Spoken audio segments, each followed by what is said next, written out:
are the warriors. He said they concentrate on sowing seeds of discord in families, misunderstanding between friends, relatives, and neighbors. And I go on, church members. Some spirits love to create friction between races and other segments of society. And those who have the best track record in dividing people and filling them with hatred and violence. Satan assigns the task of causing outright war among nations. The third category, the oppressors. The spiritist leader explained they are a unique group in that they find delight only in producing misery and destruction among the human race.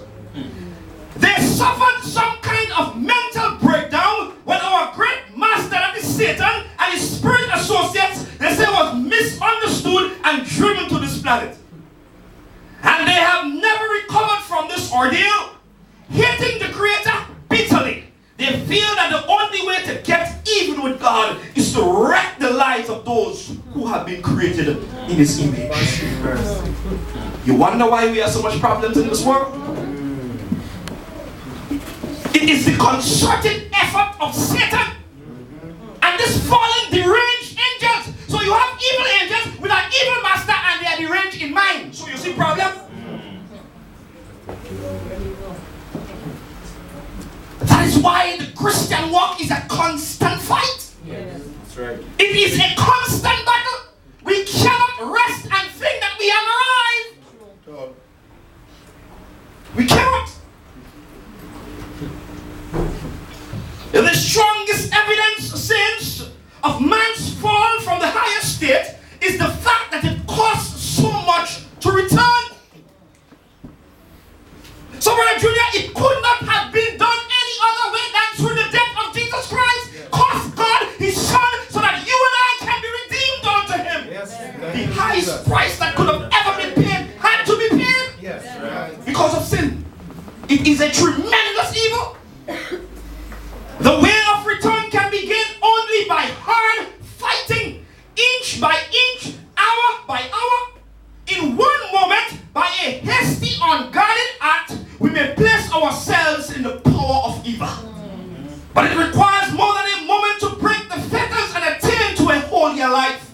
The purpose may be formed, the work begun, but its accomplishment will require toil, time, perseverance, patience, and sacrifice. That's right. That's right. We cannot allow ourselves to act from impulse. We cannot be off guard for a moment. Beset with temptations without number, we must resist firmly or be conquered. You hear that? If we do not resist the devil, we're going to be conquered by the devil. Yes. There is no other way about it, you know. In this life, it's only Christ or Satan. Right. There is no middle ground. So if we do not cooperate with the working of the Holy Spirit, then the devil is going to topple us. Yes. That's the word. Should we come to the close of life with our work undone, it would be eternal lost. So we could come to church from now until. Yes. You see, that is why God is calling us into this deeper, closer relationship with Him. Yes. Because we could come to church. All of us could hear about God and know about God. But if we do not know God for ourselves, as the elder always admonishes us, we're wasting time. Yeah, that's true. All right now. And we wonder why we must be counseled moment by moment. And the authors of the quarterly has to repeat the lessons over and over again because we need to learn these fundamental lessons and master them through the power of the Holy Spirit. Yes. Or else we're not going to make it. No. That's right. So we must learn these lessons over and over and over again. Every moment of our lives. Young people, your parents counsel you, they talk to you. That's why the Bible said talk to them when they sit down, when they lie down, when they get up, when they're eating, when they're bathing. Show them out to the bathroom. Yes. Because one moment of lapse and we end up under the control of Satan. Because Satan does not rest. In his concerted effort, he assigns his demon to you. They on your trail. They on your track. So when you slip, you slide. Because he's waiting there for an opportunity. That's what he's waiting for, an opportunity. Once he gets it, he moves it and he destroys your life. That's right. So we cannot rest. The life of the Apostle Paul was a constant conflict with self. Yes. He said, I die, how? Daily. He says, I die daily. So I didn't come in church in 1989 and then after that things were all right.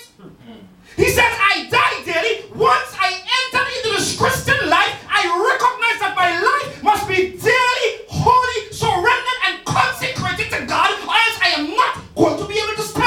That's right. That's the word. He will. And his desires every day conflicting with the duty and the will of God. Instead of following inclination, he did God's will, however crucifying to his nature. So we had to reach to the point where we recognize that our will is against the will of God, you know. Yes. Yes. Our nature is against the nature of God. So if we are not submissive to God and say, God, take over and lead me, we're in trouble. Because we start off on the wrong foot already. The psalmist David says, I was born in sin and shaped in iniquity. So when we lie here, we lie in sin and we are contrary to God.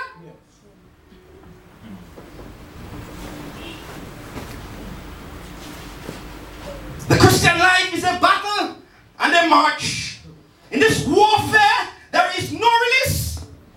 The effort must be continuous and persevering. They tell me that the word continual means that there are intermissions. Also, Sister Alexis, there are breaks in and between. But when you use the word continuous, there is no break. So the walk with God must be a continuous, persevering walk. That's right. That's right. See, they talk about West Indies cricket and China Paul. He resilient. He resilient. Staying in the wicket. Staying in the wicket. If it's one run every half an hour, staying in the wicket. When we come to Christ, we must have that kind of mentality. Even though it takes me 2 weeks to get over it, I will fight the fight of faith. I'm not going to give up because God is able. That's right. That's right. That is the kind of mentality we must have. We must persevere in faith. It is by unceasing endeavor that we maintain the victory over the temptations of Satan. Christian integrity must be sought with relentless energy and maintained with a resolute fixedness of purpose, man. Oh yes. Oh yes. These are words in peace. Of course. To form a good character, they tell you, is a life to walk of a lifetime. Okay. But in one moment, Brother Selwyn, somebody could destroy it. And you could allow it to be destroyed. And when it is destroyed, you lose your reputation, you lose your integrity. And it doesn't come back easily, you know. Sometimes it never comes back. No one will be born upward without stern, persevering effort on his own behalf. You hear that? The human must cooperate with the divine in order for there to be success. Yes. The human must cooperate. God cannot save us against our will. He cannot do it, saints of God. That's why I say sometimes God finds himself in a hard place. Because it is his will, but it is not our will to allow his will to rule in our lives, so God can't do anything. He stands there and he watches us. Stands there and he watches us because we have to surrender our will to him. We have to, we must cooperate with God. We must. So no one will be born upward without stern, persevering effort in his behalf. All must engage in this warfare for themselves. No one else can fight our battles for us. The pastor's grace is insufficient for us. The elder's grace is not ours. Our parents' grace does not belong to us. We must fight this good fight of faith for ourselves. For ourselves. There is a science to it, the author says. There is a science of Christianity to be mastered. To be mastered. Notice the word. A science as much deeper, broader, higher than any human science as the heavens are higher than the earth. This is high learning now. This is heavenly language. The mind is to be disciplined, educated, trained, for we are to do service for God in ways that are not in harmony with the inborn inclination generations